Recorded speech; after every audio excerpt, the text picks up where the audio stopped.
Good afternoon, everyone. Welcome to the Rumi Forum. We're very happy to have Frederick Hess here with us today. He is the Resident Scholar and Director of Education Policy at the American Enterprise Institute.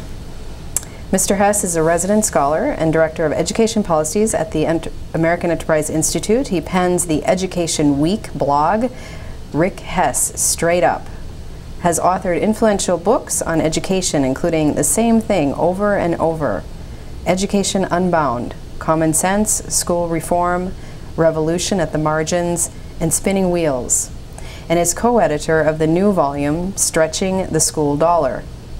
His work has appeared in scholarly and popular outlets such as the Teachers College Record, Harvard Education Review, Social Science Quarterly, Urban Affairs Review, American Politics Quarterly, Chronicle of Higher Education, Phi Delta Kappan, Educational Leadership, U.S. News and World Report, The Washington Post, and National Review. He has edited widely cited volumes on education philanthropy, urban school reform, the impact of education research, education entrepreneurship, and No Child Left Behind.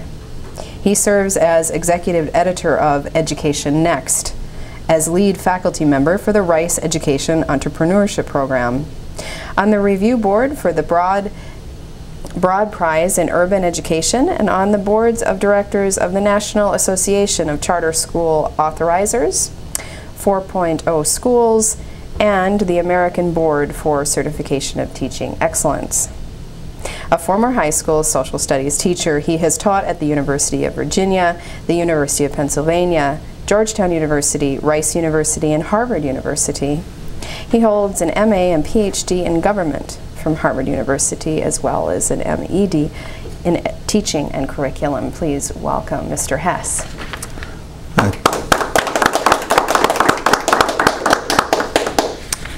Thank you very much. It's a pleasure to be here. What I'm here to chat with you about today a little bit is my recent book, The Same Thing Over and Over, published by Harvard University Press just a couple months back. Premise is simple. We recently had Michelle Rhee, who's come to some national renown, spend close to 4 years as superintendent of schools. Much of what Michelle did was controversial. One of her interesting endeavors should not have been at all controversial. She had the insight that if you're trying to get families of at-risk students more involved in those kids' education, it made sense to give those families certain pieces of information, one of which was whether their kid had been in school that day. She thought parents could probably be more helpful if they knew if a kid was in school or was absent. Some call this a radical idea. This is Michelle's brand of fresh thinking. Problem was, at the time they came up with this idea, Michelle's team realized it took 8 business days, give or take, for the DC public schools to inform parents that their child had been in school. By the time the teacher took attendance, put the stickies on the sheet, hung it on the door, it was collected by the office, somebody came around from central administration, it was entered in the data processing, it was cleaned. Apparently it was on the order of about 8 business days, or close to 2 weeks.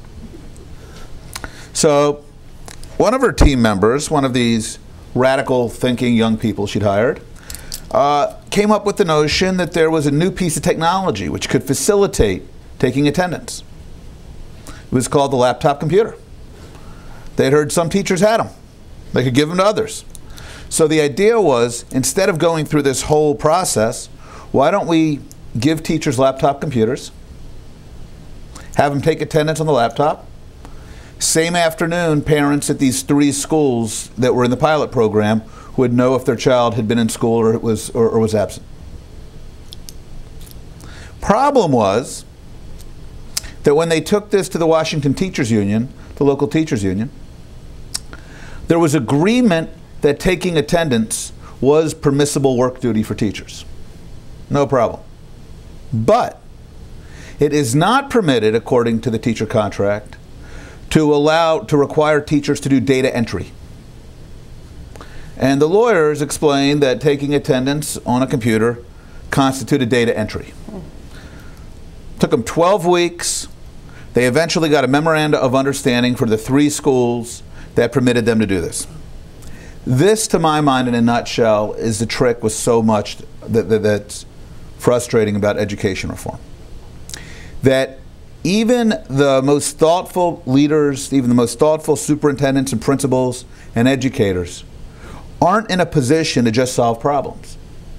Instead, they're asked to go into organizations where they must overcome decades of accumulated rules and regulations, of contracts and culture.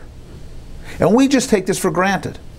So when we think we're coming up with new creative ideas to address these problems, we rarely attack them head on.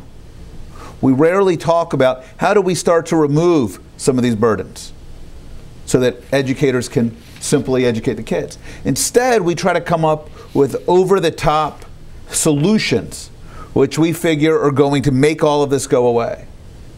So when we talk about merit pay in education, we don't do it the way we do in most walks of life, which is to say, yeah, makes sense to pay good workers more than bad workers. That seems pretty intuitive. There's a lot of different ways to measure if somebody's good or bad, and none of them are perfect. So let's try to figure out what's a sensible way to do this. Instead, we have moral crusades in which we are going to measure whether teachers are good in every school, in every classroom in that district with some instrument which measures movement and test scores. And one side lines up and says, we have to prove that this works, and then we have to do it for everyone. And the other side winds up saying, we can't possibly imagine drawing distinctions between good and bad teachers. Because unlike everybody else in the world, apparently, it's impossible to have any vague idea of whether one teacher is better than another. This strikes me as a bizarre debate. But it's because instead of trying to think about the stuff of schooling, instead of trying to figure out how do we start to recognize who's doing good work, what constitutes a good team, and how do you steer dollars to people who are more valuable, it's because we're trying to superimpose a big policy solution over the top. We have big debates about mayoral control of education. School boards are dysfunctional in many cases, especially in big urban places. But that's not the only problem school districts have. If you had a uniform, disciplined, responsible leader in a school system, it wouldn't make that frustration that Michelle encountered have gone away. It was still there. It was baked into the bureaucracy and the contracts and the work routines and the culture. So we talk about mayoral control, and in fact, Michelle was working for a mayor who appointed her and who had been given control of the system. But that didn't solve the problem. Merit pay and mayoral control are tools, but we tend to use them clumsily. We tend to talk about them as solutions. And when you talk about them as solutions in their own right, it leads us to lazy, sloppy thinking. Here's the reality. The reality is that American schools look like they do because they were built to look like they do. The first compulsory education law in the U.S. was passed 3.5 centuries ago in Massachusetts Bay Colony in 1647. It took us from 1647 until 1970, 14 generations, just to get 90% of kids to show up in school each day. A century ago, only 1 American in 10 even finished high school. The notion that everybody's going to finish high school is a modern idea. It's only been a reality, really, since World War II, that even half of Americans finished high school. As soon as we got most people to just finish high school, as soon as we got 90% of our kids to show up each day, we were in an environment where we suddenly realized that it wasn't just enough to get kids through schools, that we needed kids to get great educations. Nation at Risk in 1983 announced this in bold language. Is anybody surprised that a school system built over 3.5 centuries with the primary purpose of getting kids into a building where they would get some minimal education wasn't up to the challenge? It wasn't built to be up to the challenge. Why is American teaching predominantly feminine profession? Has education always been a feminized profession? No. In 1810, 3/4 of teachers were men. It was something men did itinerantly, often while they were looking for another career or while they were enrolled in university. We turned teaching into a feminized profession in the course of the 1800s because we needed cheap labor. As Horace Mann and the Common School Reformers sought to build out the common schools in the middle of the 19th century, there weren't enough men to fill these schools. It was too much money. So they decided we could do this with women who they could pay half as much or a third as much. So we built a teaching profession built on cheap labor that was thought to be interchangeable. Well, in the early part of the 20th century, when we did step and lane pay scales where all teachers were paid the same, it was actually an advance. It didn't make any sense to pay female teachers half of what we paid their male counterparts. So the step and lane pay scale was actually a reasonable policy. These teachers had no protection whatsoever. There were no civil service job protections a century ago.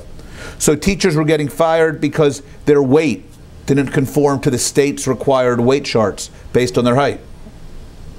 In such times, tenure protections made sense. Today, though, we're in a very different environment. In the 1950s, over half of women who graduated college became teachers. Today, it's 15%. In the 1960s, the average college graduate was going to have 5 jobs before they retired. Today, they're going to have 4 jobs before the age of 30. Once upon a time, tenure was an essential protection for teachers. Today, they have the same protections as any other state worker. All tenure does is make it impossible to fire bad ones. Once upon a time, there was massive gender and race discrimination in how we paid teachers.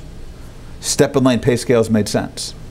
Today, we don't have that problem, yet we find it very difficult to even talk about paying good teachers more than bad teachers. So for my mind, the trick as we think about school reform is not to imagine that we can take today's schools and today's teachers and simply get better ones. Simply pass some policy that will fix it. Simply fall in love with some new pedagogy or some new instructional approach. What we need to do, if we don't want to do the same thing over and over, is start to think differently about how do we solve problems. We have technologies today that were once unimaginable. Today, somebody with a PhD in chemistry in Boston can tutor a kid on a farm in southern Mississippi.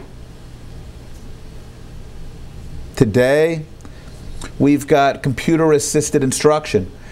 The same kind of thing kids are spending 4 hours an evening playing with at home, except it'll actually teach them literacy skills and build their phonetic awareness.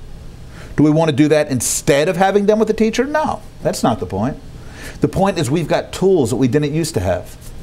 We've got a teaching force that was built for a 19th century labor market. It doesn't make sense today. We talk about trying to find 3.4 million good teachers. Good luck with that.